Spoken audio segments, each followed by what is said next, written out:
నమస్తే కాకుమాన్ రాజశేఖర్ గారు.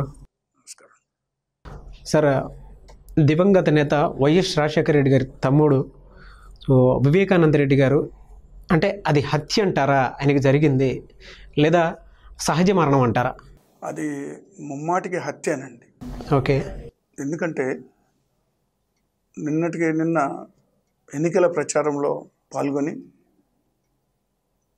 జమ్మలమడుగు కాన్స్టిట్యున్సీకి ఇన్ఛార్జిగా ఉన్నటువంటి వివేకానంద రెడ్డి గారు రాత్రి వరకు ఎన్నికల ప్రచారం అక్కడ ముగించుకొని ఇంటికి రావడం జరిగింది. వచ్చిన తర్వాతే జరిగినటువంటి పరిణామాలు అంటే 11:30 గంటల తర్వాత 5 గంటల లోపల జరిగినటువంటి హత్య. ఇది ముమ్మాటికి హత్య, ఇందులో ఎలాంటి సందేహం లేదు. కాకపోతే మేము ఒకటే కోరుతా ఉన్నాం, దానికి బాధ్యులైనటువంటి వాళ్ళని బయటికి తీయాలని, కఠినంగా శిక్షించాలని, వాస్తవాలు వెలుగులోకి రావాల్సిన అవసరం ఉందని వైఎస్ఆర్ కాంగ్రెస్ పార్టీ తరఫు నుంచి మేము కోరుతా ఉన్నాం. అంటే అది హత్య అని చెప్పడానికి మీ దగ్గర ఉన్న ప్రధాన కారణాలు ఏంటండి? అసలు అది హత్య అని చెప్పటానికి ఒంటి మీద 7 కత్తిఘాట్లు ఉన్నాయి. అది కూడా కాకుండా ఆ ఇల్లంతా బెడ్రూమ్ అయితేమి, బాత్రూమ్ అయితేమి రక్తపు మడుగులో ఉండిపోయింది. తర్వాత పోస్ట్ మార్టం రిపోర్ట్లో కూడా ఆ గాయాలన్నీ బయటకు వచ్చినాయి. అది హత్య అని పోలీసులు కూడా నిర్ధారించడం జరిగింది. కడప ఎస్పీ రాహుల్ దేవ్ గారు కూడా ఇది హత్య అని నిర్ధారణ చేయడం జరిగింది ప్రాథమికంగా. సార్, అసలు ఏ విధంగా జరిగింది అనుకుంటున్నారని? అంటే దీని వెనక బలమైన కారణాలు ఏమైనా ఉన్నాయనుకుంటున్నారా? ఇది కావాలని చేసిందే అని చెప్పడానికి మీ దగ్గర ఏమైనా కారణాలు ఉన్నాయంట? ఇది ఖచ్చితంగా ఇప్పుడు ఒక పథకం ప్రకారం వైఎస్ కుటుంబం మీద కక్ష సాధింపు చర్యలు అయితేమి, హత్యా ప్రయత్నాలు అనేవి జరుగుతూనే ఉన్నాయి. ప్రతి ఒక్కదాని మీద కూడా అనుమానాలు ఉన్నాయి, కానీ నివృత్తి కాడల్లా, వాస్తవాలు బయటికి రాడల్లా. మొన్నటికి మొన్న జగన్మోహన్ రెడ్డి గారి మీద హత్యా ప్రయత్నం జరిగింది. అందులో కూడా వాస్తవాలు బయటికి రాకుండా అధికారంలో ఉన్నటువంటి తెలుగుదేశం పార్టీ చంద్రబాబు నాయుడు గారు దాన్ని అపహాస్యం చేస్తూ మాట్లాడటం జరిగింది. హత్య ప్రయత్నం జరిగినప్పుడు వాస్తవాలు తెలుసుకోకుండా అప్పటికప్పుడు ఎస్పీ తోటి, ఆంధ్రప్రదేశ్ ఉన్నటువంటి విశాఖపట్నం ఉన్నట్టు ఎస్పీ తోటి హడావుడిగా, డీజీపీ తోటి హడావుడిగా ప్రెస్ మీట్ పెట్టించడం జరిగింది. అది జగన్మోహన్ రెడ్డి గారి యొక్క అభిమానే చేసినటువంటి ప్రయత్నంగా చిత్రించేటువంటి ప్రయత్నం వాళ్ళు చేయడం జరిగింది. సో ఇలాంటి వాటి మీద మాకు అనుమానాలు ఉండబట్టే మేము ఆ రోజు వాళ్ళు వేసినటువంటి సిట్ దర్యాప్తుని వ్యతిరేకించి, మాకు నమ్మకం లేదని చెప్పి మేము ఎన్ఐఏ దర్యాప్తు కోరడం జరిగింది. దర్యాప్తు జరుగుతూ ఉంది. తిరిగి గతంలో అసలు రాజశేఖర రెడ్డి గారి మరణంలో కూడా అనేక అనుమానాలు ఉన్నాయి. అవి ఈ రోజుకి నివృత్తి కాలేదు. తిరిగి ఇప్పుడు వివేకానంద రెడ్డి గారిని కూడా హత్య చేయడం జరిగింది. ఇవన్నీ పూర్తి స్థాయిలో బయటకు రావాల్సిన అవసరం ఉంది. తెలుగుదేశం పార్టీ నాయకులు హస్తం ఇందులో ఉందనేటువంటిది మా అనుమానం. ఎందుకంటే జమ్మలమడుగుకు సంబంధించి ఇన్ఛార్జిగా ఉన్నటువంటి మన వివేకానంద రెడ్డి గారు మరి ఎన్నికల ప్రచారానికి వెళ్ళి వచ్చిన తర్వాతే జరగడమే కాక అనేక సందర్భాల్లో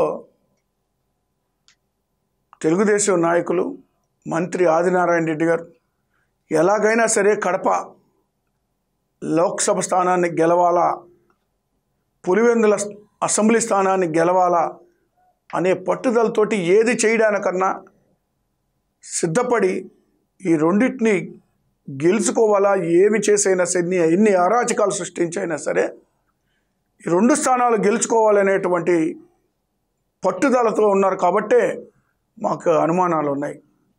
అందుకే మేము అడుగుతా ఉన్నాం, ఈ అనుమానాలు ఉన్నాయి కానీ ప్రభుత్వం ఏం చేసింది? తిరిగి సిట్ దర్యాప్తు సంస్థలు, సిట్ దర్యాప్తు సంస్థ ఎన్ని సిట్ దర్యాప్తు చేశారండి? ఎన్ని సిట్లు వేస్తారు ఈ గవర్నమెంట్, ఎన్ని వేశారు? కాల్మని సెక్స్ రాకెట్ విజయవాడలో వేయలేదా? లేకపోతే బస్సు ప్రమాదం జరిగినప్పుడు వేయలేదా? లేదా పుష్కరాల్లో 29 మంది చనిపోతే వేయలేదా?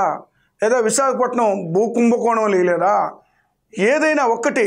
ఇప్పుడు భూకుంభకోణంలో వేస్తే 2 మంత్రులు ఒకరి మీద ఒకళ్ళు ఆరోపణలు చేసుకొని వాళ్ళే వేసినటువంటి ఆ దర్యాప్తులో గంటా శ్రీనివాసరావు గారు క్లీన్ చిట్ ఇచ్చారు. అంటే సిట్ అనేటువంటి సంస్థ పరిస్థితి ఎలాగుందంటే, ఈ ప్రభుత్వం చంద్రబాబు నాయుడు గారు సిట్ అంటే సిట్టు, స్టాండ్ అంటే స్టాండు. ఆ పరిస్థితుల్లో మాకు న్యాయం ఎలా జరుగుతుంది? వాస్తవాలు ఎలా బయటకు వస్తాయి? వాస్తవంగా ఆ హత్య చేసినటువంటి వ్యక్తులు ఏ విధంగా బయటకు వస్తారు? కాబట్టి మేము కోరుతుంది సిట్టు దర్యాప్తు కాదు, వాస్తవాలు బయటికి తీయాలా. కేవలం ఈ ఐవాష్ ఎంక్వైరీస్ వల్ల ఉపయోగం లేదు. సిబిఐ దర్యాప్తును కోరుతా ఉన్నామండి. మేము సిబిఐ దర్యాప్తు చేస్తే ఈ హత్య వెనకాల ఎవరున్నారనేటువంటి వాస్తవాలు బయటకు వస్తాయని మేము పూర్తిగా నమ్ముతున్నామండి. సో ఈ టైంలో ఇలాంటివి జరగటం నిజంగా బాధాకరం. అంటే ఏ విధంగా ఉంటుందంటారు స్టెప్? వాస్తవానికి మేమంతా కూడా దిగ్భ్రాంతికి గురయ్యాము. మొన్నే హైదరాబాద్ కూడా రావడం జరిగింది, లోటస్ పాండ్కి వచ్చి వెళ్ళారు. నిన్న ఎంతో చురుగ్గా కార్యక్రమాల్లో జమ్మలమడికి వెళ్ళి ఎలక్షన్ క్యాంపెయిన్లో పాల్గొన్నారు. వైఎస్ఆర్ కాంగ్రెస్ పార్టీ కుటుంబ సభ్యులందరూ లేదా వైఎస్ఆర్ అభిమానులు తీవ్రమైనటువంటి శోక సముద్రంలోకి వెళ్ళిపోయారు. ఎంతో మంచి వ్యక్తి, సౌమ్యుడు వివేకానంద రెడ్డి గారు. అందరూ మన్నలను పొందినటువంటి వ్యక్తి, అన్ని వర్గాల ప్రజల మనిషి, అతి సామాన్య జీవితం గడుపుతున్నటువంటి వ్యక్తి. విలాసవంతమైనటువంటి జీవితం అనేటువంటి తెలియదు ఆయనకి. రాజశేఖర రెడ్డి గారు ముఖ్యమంత్రిగా ఉన్నప్పుడు కూడా ఒక సామాన్య కార్యకర్తగా, ఒక సామాన్య ప్రజలుగా వచ్చి అక్కడ కూర్చునేవాళ్ళు తప్పితే ఏ రోజు కూడా ముఖ్యమంత్రి గారు సోదరుడిగా పెత్తనం చెలాయించినటువంటి పరిస్థితి ఏ రోజు కూడా లేదు.